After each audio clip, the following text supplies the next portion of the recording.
네. 네, 기도합시다.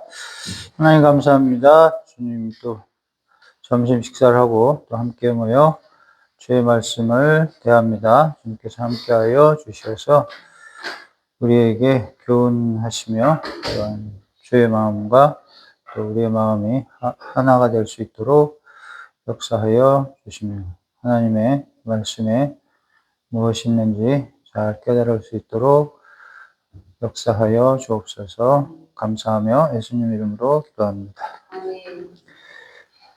디모데 후서 2장 맞죠?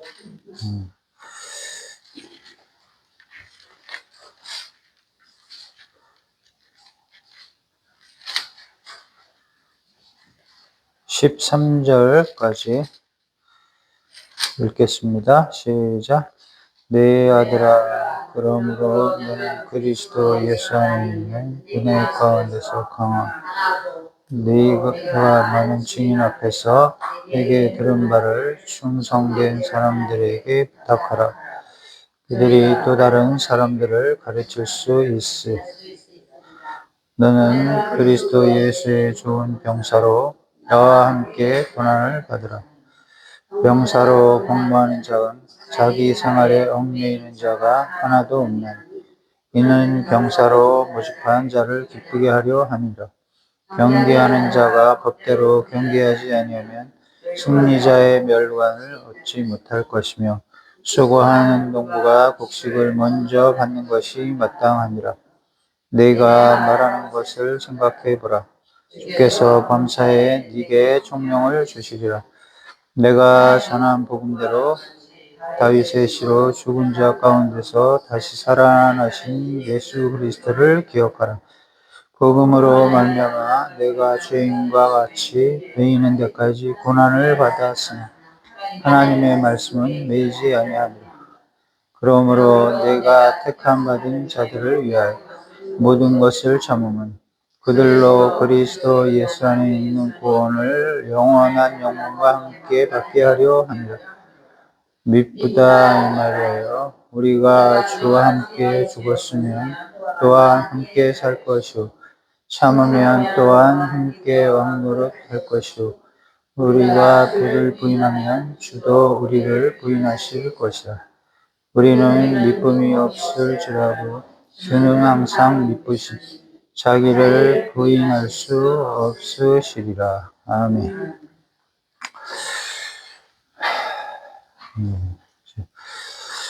우리는 이제 믿은 지 20년, 30년 다 넘은 사람들이고, 그런데 이제 인간들과 함께 살고 있고, 또 보이지 않는 하나님과 이제 함께 살고 있는데, 사도는 그 가운데서도 이제 하나님께서 택하셔가지고, 전하는 마당에 이제 디모데에게 말씀을 하시는 것이다. 그래서 이제 하나님으로부터 받은 것을 이제 믿음이 있는 자에게 자기가 했던 복음의 내용을 이제 전달하는 방식이란 말이죠. 그래서 여기는 이제 송미선 사모님이 이제 김장호 목사님 설교를 20년 이상 듣고 또 함께 살면서 간접적으로나 직접적으로 이제 고난을 같이 받는 거거든요. 이제 복음을 위해서 목적을 가지고 사는데 살다 보면 이제 또 재정적인 것이나 자녀들에게 또 목표가 가고 이러면서 그런 일들이 이제 이렇게 섞여 있는 거죠. 그래서 인간의 일과 하나님의 일이 섞여 있는 거예요. 둘 다 같이 그것을 감당하는 거예요. 또 하나님께서 그것을 또 그렇게 허락을 했고, 하나가 이제 되어가는 거죠. 처음에 결혼했을 때는 하나인지 둘인지 잘 모르죠. 둘이야. 네, 하나가 되어가는데 시간이 꽤 오래 걸렸죠. 그죠? 저도 이제 하나라고 생각한 게 얼마 안 돼요.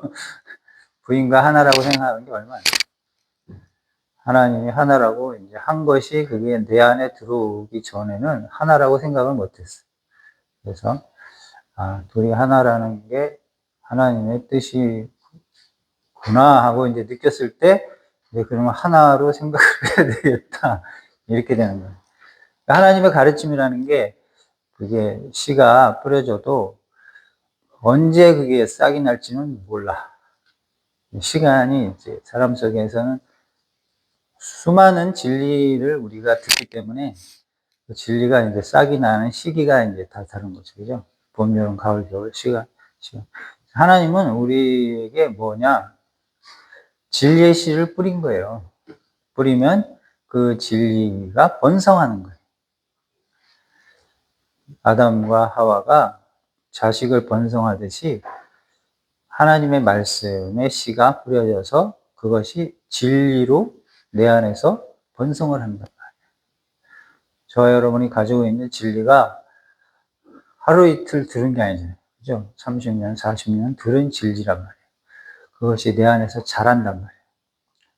하나님이 자라게 하시는 거예요. 그리고 무엇과 싸우냐? 세상의 명예나 재물이나 또 어떤 정욕이나 이런 것과 싸워요. 하나님의 말씀이 그런 것과 싸우는 거예요. 그래서 싸워서 견디고 견뎌야 되는 거죠. 죄를 지었다는 얘기는 이제 지는 거지. 질 때도 있고 이길 때도 있는 거죠. 그래서 점점 싸우다 보면 자랐기 때문에 이긴단 말이에요. 또 하나님의 돌보심도 점점 강해져요. 점점 강해지면서 내가 더 안전하게 사는 거예요. 제가 이제 중고등학교 때 가위에 눌린 적이 있어요. 그러면 답이 없어요. 당하고 잠을 깨기 전까지는 당하는 거야. 근데 이제 교회 다니고 나서는 십자가를 그으면 돼. 십자가를 그으면 멈춰. 근데 어느 날은 창문에서 열로 들어와. 목으로 들어와요. 큰 것이 들어와요. 창문 하나 시커멓게 들어와서 여기를 눌러. 어디 한번 거봐라. 긋는데 안 돼. 나는 긋고 있는데 목은 계속 졸려. 근데 내 몸에서 손이 하나 쑥 나와서 그거를 잡아채요. 그러니까 하나님의 함께 하심이라는 게 조그만 게 붙어 할 때하고 큰 거 붙을 때가 다른 거예요. 확인을 시켜주는 거죠. 이것도 확인이란 말이에요. 믿음으로 이렇게 하면 이제 떠나갔는데 큰 게 오니까 이제 안에서 손이 나와서 채버리더라고요. 그다음부터 걔네들이 오겠어 못 오겠어요. 힘 센 놈이 와도 나가니까 힘 없는 놈들은 이제 못 덤비는 거죠. 자다가 이제 그런 일이 이제 벌리는 거죠. 세상에서도 이제 뭐 욕을 하거나 싸움을 걸 때가 있잖아요. 그러면 한 대 까면 같이 까고 이제 그런 시기가 있고 지나면 한 대 까면 이제 참아요. 두 대를 깐단 말이야. 그러면 그때 가서 같이 또 한 번 까. 그런 식으로 이제 이게 시간이 지나면서 이렇게 바뀌어가요.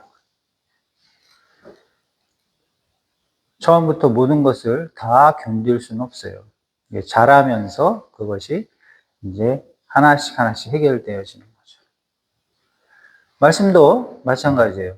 자꾸 들어야 되고 또 그것이 하나님으로부터 은혜를 받든 성령으로 조명을 받든 이렇게 받은 자에게 배우면 저게 맞네? 근데 이제 내가 말하려고 그러면 그게 확신이 별로 없어. 그냥 교수가 했던 말을 또 반복하는 그런 경우가 되죠. 근데 이제 하나님이 그것을 해석해 준단 말이에요. 그러면 그 해석이 이제 확신이 돼서 그것을 전하는 거죠. 저도 이제 대학원 때 논문을 쓰는데 2년 썼어요, 2년. 2년을 썼는데 무슨 일이 있었냐면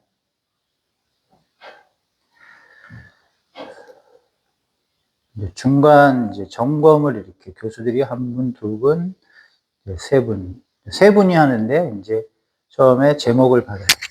그러면 이제 그 제목을 가지고 논문을 써. 근데 중간 점검을 이제 처음에 쓴 사람이 중간 점검을 한번 해줘. 그러면 이제 두 사람이 또 검사를 해. 그래서 그 다음에 누가 붙었냐면 이제 그 여기 제자교회 목사님 이름이 뭐죠? 유충국 목사님이 이제 교수였어요. 그분이 이제 이렇게 각주가 이제 라틴어로 달려 있으니까 이거 누가 써준 거예요? 이렇게 이제 태클부터 들어와. 제가 쓴 건데요.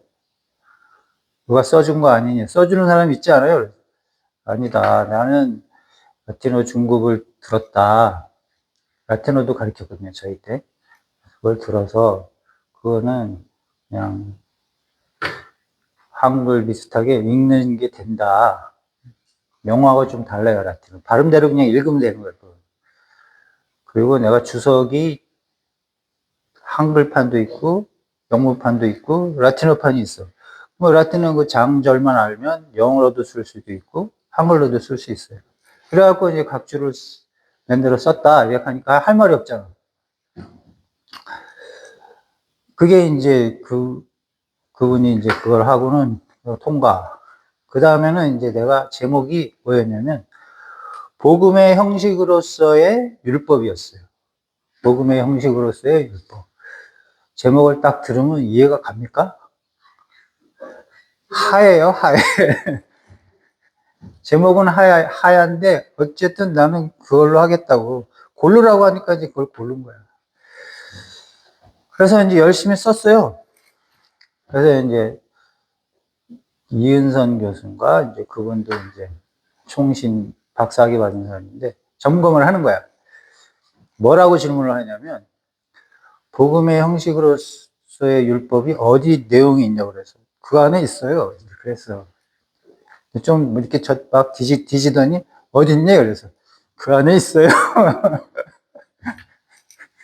딱 집어줘야 되는데 알아야 집어주지. 질문을 3번 하더라고. 어디 있어요? 그래서 그 안에 있어요. 점검을 했잖아. 그래서 사인해 주더라고. 그래서 이제 복음의 형식으로서의 율법이란 이제 그걸 마지막 점검을 하러 이제 김혜기 교수님한테 갔어.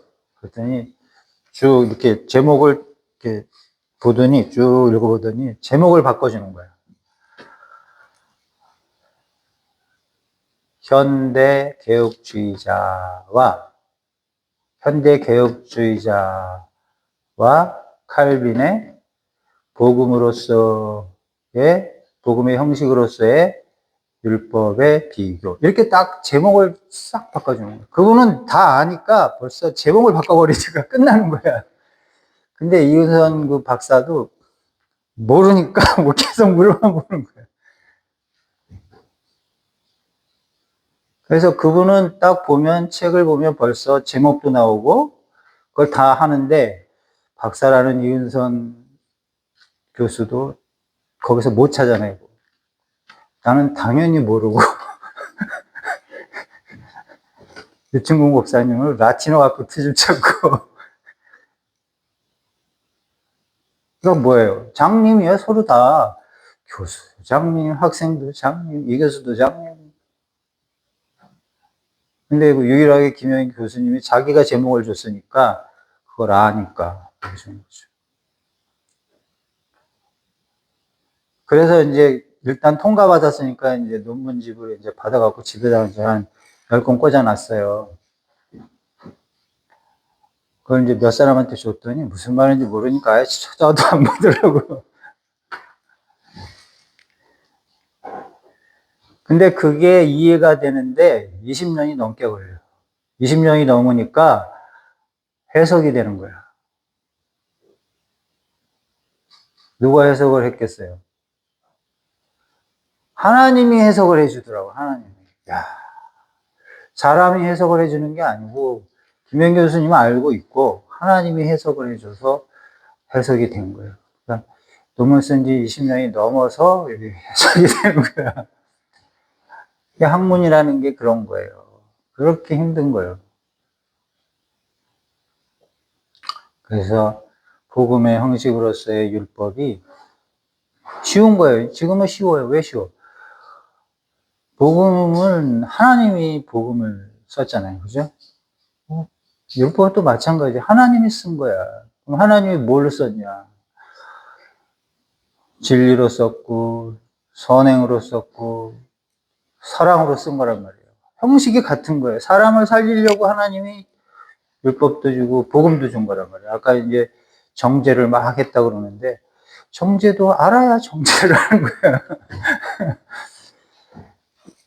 하나님의 뜻이 뭔지 알아야 정죄를 할 거 아니에요. 그러니까 율법이 얼마나 중요한 거예요. 그게 은혜지.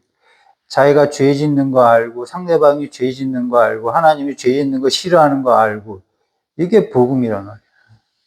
우리가 그 죄를 버리기를 원하고 죄와 싸우기를 원하고 내가 죄인인 걸 알고 정죄하지 못하게 하고 이게 다 이제 은혜란 말이에요. 복음의 형식이란 말이에요. 은혜로 다 돼 있는. 그래서 율법도 은혜고 복음도 은혜다 이렇게 얘기해요. 이해가 돼요? 그 논문 한 제목 하나가 그렇게 중요한 거예요. 그렇게 좋은 제목을 주신단 말이야. 하나님이 좋은 걸 주시니 나도 좋은 걸 준다예요. 그 교수님은 좋은 걸 준 거예요. 20년이 넘어서 깨달을 수 있는 그런 걸 주신단 말이에요. 근데 평신도들이 자기가 정죄만 하는 줄 알지. 그게 은혜였는데 제가 정죄만 했나? 사람에게 잘못한 것을 잘못했다고 말하는 게 그게 얼마나 큰 은혜인데. 근데 이제 속으로 정죄를 하지 않고 말을 해주는 게 그게 이제 수준이 높아지는 거예요. 속으로는 저 사람을 사랑하는 마음에 그거는 안 돼. 하나님의 애들 가르치는 거잖아요. 그게 애들 가르치는 믿음이 없으니까 애들이잖아요. 애들한테 그렇게 그거는 하면 안 된다. 하나님 원치 않는다. 그래서 복음이나 율법은 하나님이 원하는 거란 말이에요. 하나님이 원하는 거예요. 하나님과 가까운 거란 말이에요. 그러니까 하나님이 그거는 원하시는 거다. 그래서 신앙은 하나님과 가까운 거와 뭔가 이 얘기를 하고 있는 거예요. 구원도 마찬가지예요. 하나님하고 친하면 그건 구원이 되는 거고 하나님과 덜 친하면 그건 좀 힘든 거예요. 가까운 것과 먼 것 이렇게 가르쳐 주시더라고요. 하나님과 가까워야 되는 거죠. 뭐 처음부터 하나님과 가까울 수는 없잖아요. 그죠? 그게 이제 모든 이제 관계가 그렇잖아요. 부모님하고 내가 가깝습니까? 죽고 나서 가까워졌지. 아니까. 부모가 날 사랑한 걸 알게 되니까 그때 이제 찾는 거지. 내가 눈물을 흘리면서 부모님을 찾는 거예요. 그러니 지금은 이제 교훈을 하는 거예요. 교훈을. 제자니까 교훈하는 이제 그것이 이제 교육자로서 어떻게 해야 될 것을 보여주는 거란 말이에요. 그래서 그것을 가지고 실천을 하다 보면 어려운 일이 생기는 건 당연한 거란 말이에요. 가정에서도 어려운 일이 생기는 것과 똑같은 거다. 지금 이렇게 얘기하고, 농사를 짓는 것과 똑같은 얘기다. 또 이제 직업에서 벌어진 일과 똑같은 얘기다. 그러니까 하나님이 주신 것들이잖아. 가정도 하나님이 줬죠. 직업도 하나님이 줬죠. 교회도 하나님이 줬죠. 그죠? 하나님이 준 거예요, 다. 하나님이 준 건데, 일을 할 때는 하나님이 준 것이라고 생각을 하지를 못하는 거야. 망해보고, 흥해보고, 해봐야, 하나님이 주신 거네. 하나님이 계획을 하시네. 이렇게 되는 거죠. 가정도 그렇죠. 그죠? 하나님이 율법과 복음으로 관계를 하신단 말이에요. 그러니까 율법에 어긋난 일을 하면 안 되는 거예요. 우리가 율법을 감당을 못할 뿐이에요. 근데 지금 여러분은 60이 넘었으니까 율법을 감당을 해요, 못해요?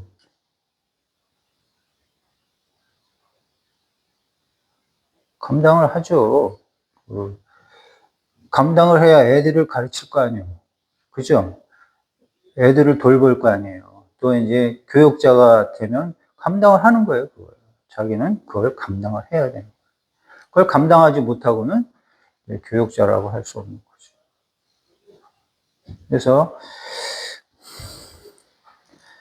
여기서 이제 병사까지도 이제 얘기를 하는 거죠. 병사는 이제 목숨을 거는 게 병사니까 이제 서사라 목사님도 병사들이니까 이제 죽음에 대한 얘기를 하는 거지. 죽기를 하나님을 위해서 죽기를 각오해라. 늘 죽기를 각오해라.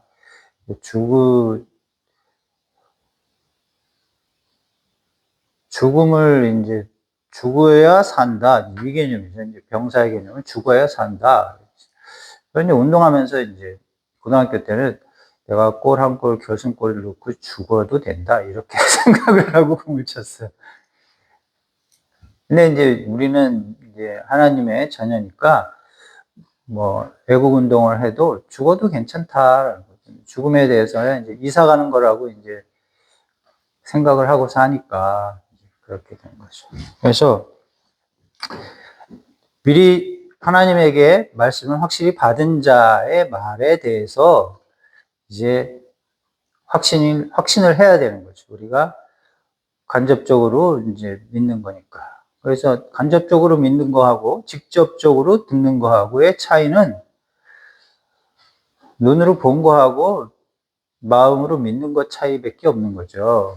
그러면 마음으로 믿으면 그것이 더 이제 복되다라고 분명히 말씀을 하니까 저와 여러분은 이제 천국을 안 가봤으니까 가본 아들은 있지만 나는 그 딸이 셋이라 우리 딸들은 천국 봤다는 얘기를 한 번도 들어본 적이 없고 저는 휴거 기다리다가 92년에 하늘은 올라가 봤는데 그것도 꿈에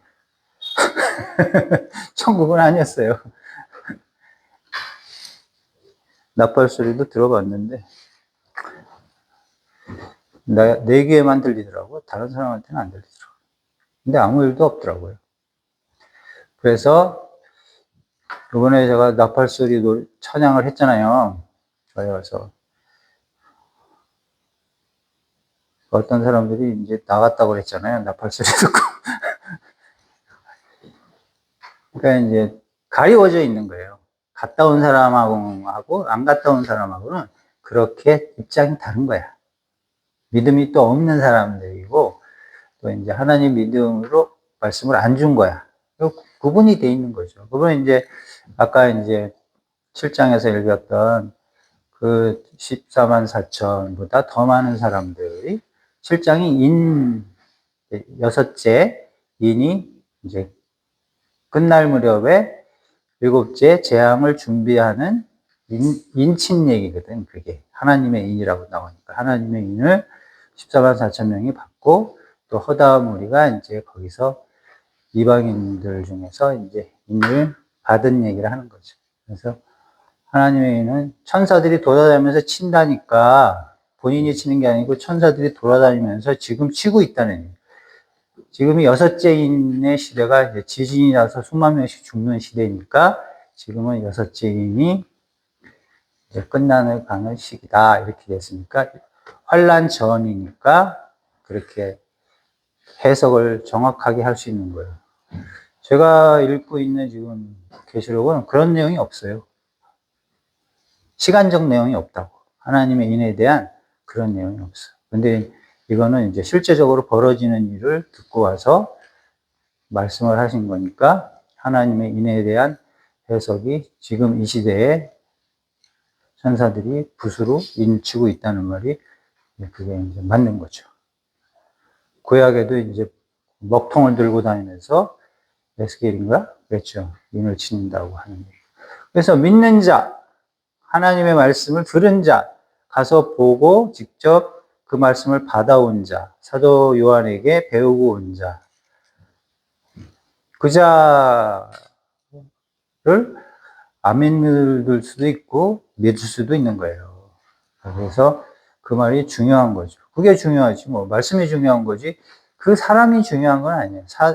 서사라 목사님 자체가 중요한 게 아니고 그것을 듣고 말을 했을 때 그것을 내가 내 상태에서 이해를 하느냐 못하느냐가 중요한 거예요. 그러니까 사람의 상태가 중요한 거예요. 믿음의 상태가 어느 수준이냐에 따라서 받아들이고 받지 않고 얘기하는 거죠. 제가 아까 얘기했죠. 박사라는 사람이 두 명이 내 글을 보고 모른단 말이야. 박사들은 모른다니까.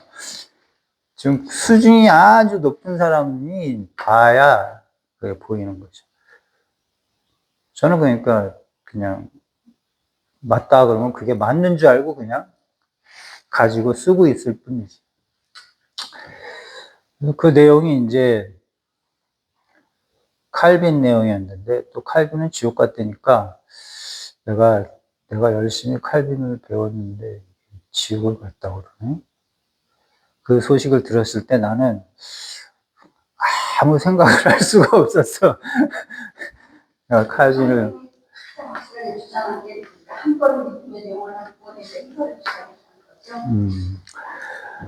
거기까지도 잘 몰라요. 저는 일단 칼빈 책을 좀 본 거고 이제 그걸로 주로 설교를 했어요. 한 20년 칼빈만 설교를 했다고. 그러다가 칼빈을 이제 주제로 한 사람이 박영선 목사야. 그분은 그 원리가 칼빈 책에서 나오는 거예요. 그 당시엔 다 칼빈이 원리가 다 돼 있어요. 17세기 개혁주의자들은 다 칼빈이 원리가 된 걸 가지고 이제 강의를 했고 설교도 했으니까. 그래서 이제 그 소식을 7년 전에 이제 듣고 나서는 그 서사라 목사님 난 책을 7권 주더라고요. 그래서 칼빈을 정죄한 사람 책을 내가 7권을 줘. 읽었겠어요? 나 자신을 부인하는 책인데. 그래가지고 책장 위에다 올려놓고 안 봤어요. 언제 봤게요? 어제 처음 봤어요. 어저께 처음 봤어요. 어제 내가 그것을 꺼내서 그것도 조금 봤어요. 조금. 안 봤어요. 그러니까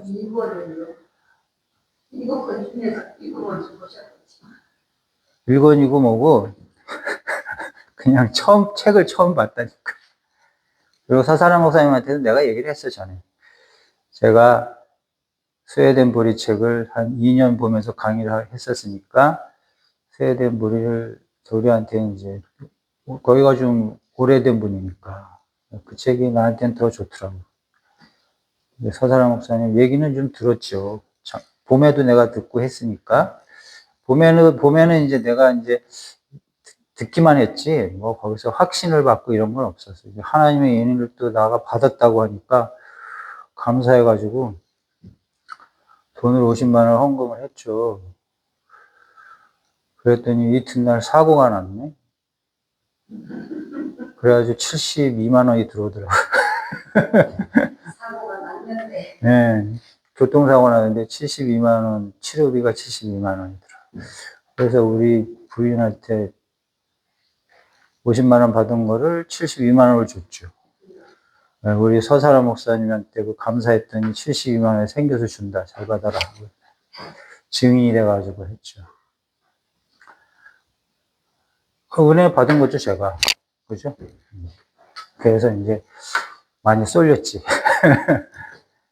이렇게 된 거죠. 그래서 이제 그런 말씀을 먼저 받은 자와 나중에 받은 자와의 관계가 어떠해야 되는가. 그게 현재의 실상이라는 거예요. 하나님이 이 시대에도 그런 분을 보내줬다고 또 그런 분을 만난다는 것 자체가 이거는 복이죠. 복이죠. 행운이고 복인 거예요.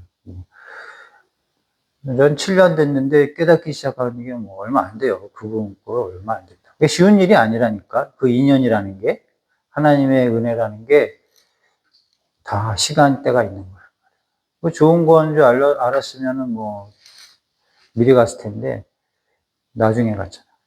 그런 거죠. 그래서 지금 그런 얘기를 이제 사도 바울 얘기는 무엇으로 들어야 한다? 하나님에게서 받은 자의 말씀이다. 이게 전제가 돼야 되는 거예요. 이게 우리가 하나님의 말씀을 받았다라고 했을 때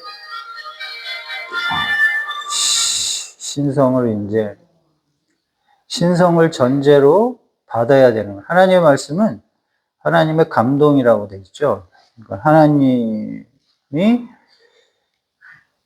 좋아서 쓴 거예요. 하나님이 원해서 쓴 거란 말이에요. 하나님의 계획이란 말이에요. 그리고 하나님이 이걸 실천하기를 원하시는 거예요. 그래서 하나님의 인에 대해서도 이제 하나님의 과정이란 말이에요. 우리가 성령의 인을 에베소서 1장에 보면 성령의 인이 나와요. 성령으로 인쳤다고 나온다고. 그러니까 성령의 인은 이제 교인이 되는 것이고 성령이 우리 안에 들어오는 것이고 하나님의 인은 이제 환난 전에 구원을 받기 위해서, 들림을 받기 위해서 하고 환난 이후에 또 이제 연단 속에서 구원 이제 휴거를 받기 위해서 이런 식으로 이제 과정이 있는데 하나님의 인은 하나님이 친다라는 거예요. 사람이 치는 게 아니고 서사람 목사님이 치는 게 아니라고 그러잖아. 하나님이 치는 것이다. 자기는 구경만 한다라고 얘기를 하잖아요. 그래서 하나님이 인을 치고 지금 천사들하고 인치러 다니는 거예요, 예수님이. 그래서 시대가 지금 이스라엘의 12지파의 14만 4천이라고 명시를 지금 하고, 7장이 명시를 하고 있어요. 7자라는 것이 참 귀중한 말이에요. 이게 완성이 되어져 가는 그 시대에 우리가 태어났을 뿐이에요. 그래서 모든 것이 다 드러나고 있고, 또 이제 그 일이 동쪽의 작은 나라에서부터 일어난다. 이렇게 돼 있고. 동쪽의 작은 나라가 우리나라잖아요. 그래서 신기해요. 그죠? 우리나라가 신기한 거예요. 그래서 지금 우리나라에 하나님으로부터 유입된 아이디어가 우리나라가 최고 많아서 세계의 모든 기술의 반 이상이 우리나라가 가지고 있어요. 70년 동안 허허벌판에서 하나님이 교회 세우고 우리나라에게 줘가지고 지금 세계를 기술을 장악하고 있는 나라가 대한민국입니다. 미국도 우리나라에 기술이 없으면 미국이 못 움직여요. 유럽도 그렇고. 그러니까 우리나라가 지금 기술이 최강국이 돼 있어요. 정치적으로 눌려도 돈이 더 힘이 세기 때문에 기술은 돈이거든. 미국이 우리나라를 못 이겨요. 신비한 일이 벌어진 거죠. 그래서 6번째 인과 7번째 인은 이제 환란이 시작되는 시기니까, 그래서 이제 세대주의가 말하는 그런 것도 어느 정도는 맞는 거예요. 그죠? 완전히 틀린 건 아니고, 맞는 부분이 있다. 그런데 이 7장을 제대로 해석할 수 있는 사람은 없어요. 하나님의 인에 대한 해석을 못하면 해석이 안 되는 거야. 이게 키야, 키. 이게 7장이 키란 말이야. 그래서 이거를 해석을 하는 게 하나님의 인이더라고. 그래서 그걸 알고 나면 이제 책 보기가 쉬운 거야. 책 보면 그걸 중심으로 해서 해석만 하면 앞뒤로 해석을 하면 다 해석이 되는 거야. 일곱 교회에서도 거기에 합한 자들에 대해서 내용이 나오는 거고, 그 다음에 이제 못하는 것은 거기에 정반대되는 사람에 대한 이야기는 이제 지옥 쪽으로 얘기가 되는 거고, 그 다음에 이제 8장부터는 이제 개혁주의자들이 이단이다 이렇게 나오는 거고, 그 다음에 이제 12장 이후에 캐톨릭이 이단이다 이렇게 나오는 거예요. 그래서 거기에 이제 용이나 짐승이나 이것을 리더와 거기에 이제 목회자들에 대해서 이제 짐승이다 이렇게 얘기를 하는 거예요. 또 개라고도 얘기를 해요. 개는 이제 구약에 보면 이제 개에 대해서 얘기를 해. 제사장이나 이런 자들이 불법을 행하는 자들이 개다 이렇게 나온단 말이에요. 성경이 전체가 다 같은 맥락으로 해석을 한단 말이에요. 그러니까 개 같은 목회자들은 어디 간다고요? 지옥에 간다고 얘기를 하는 거예요. 그래서 이제 인간 틀을 가지고 있는 이 개혁주의 장로교가 이제 이단이다 이렇게 해석을 하고 있는 거예요. 쉽지 않죠. 그걸 받아들이기 쉽지 않아요. 근데 내가 서사람 목사님한테 그 얘기를 했어. 개혁주의 장로교가 이단이다 했더니 뭐라는 줄 알아요? 나도 알아요. 벌써 알고 있어. 천국에서는 소문이 다 나 있는 거야. 이 계시록이 해석이 제대로 돼서 알고 있는 거예요. 근데 장로교 목사들은 몰라요. 제가 장로교에서 나왔잖아요. 칼빈이잖아요. 몰랐지 뭐 그동안. 스웨덴버리 책 읽기 전에 몰랐다니. 그 집단 자체가 인위적인 거란 말이에요. 교리 자체가 제2 원리지 제1 원리가 아니에요. 제1 원리는 갔다 온 사람이 해석을 해야 돼요. 또 하나님의 은혜를 받아야 해석이 되는 거야. 우리는 각자 자기 신앙을 하나님이 조명을 시켜주고 감동을 줘서 자기 신앙을 지키는 것이듯이 진리 또한 마찬가지예요. 시대에 하나님의 종이 해석을 하는 거라고. 시대마다 이제 보내준 자들이 있단 말이에요. 계통이 있어요. 그것은 일반 성도들이 먼저 접근할 수가 없죠. 아주 전문적으로 자기가 몸 바친 사람이 이제 그거를 하나님이 쓰는 사람들이 해석을 하는 거예요. 하늘 안 갔다 온 사람은 성경을 알 수가 없다니까. 사도 바울이 하늘에 갔다 왔잖아요.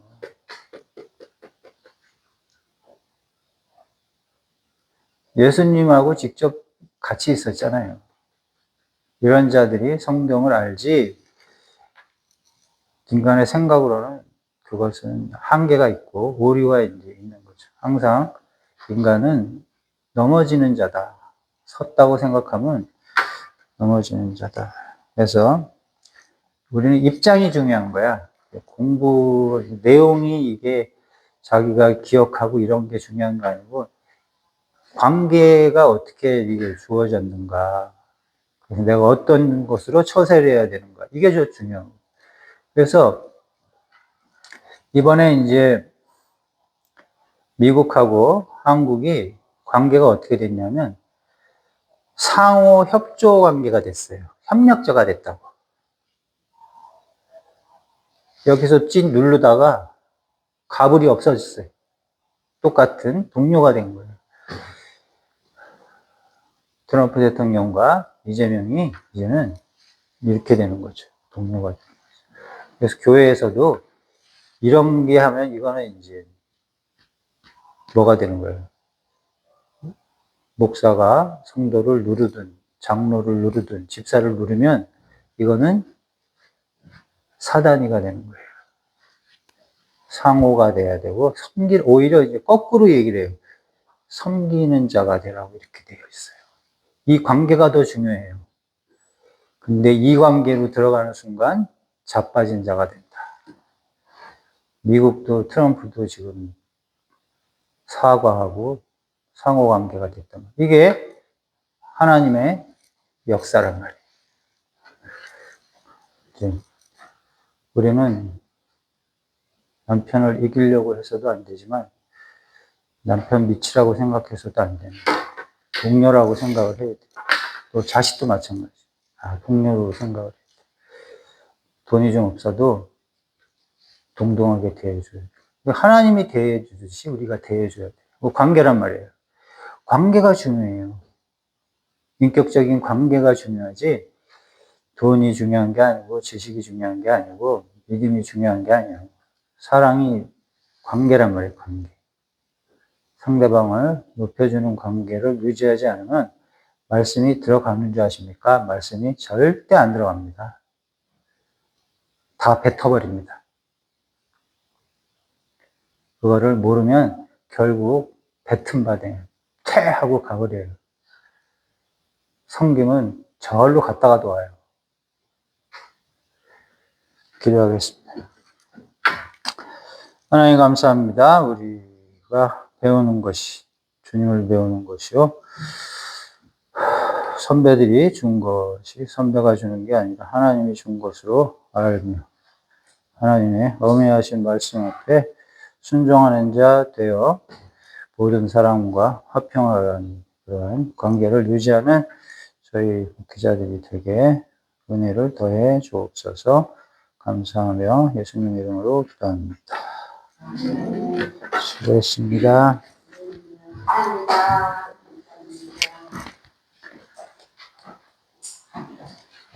꺼야 되는데 누가 끄나.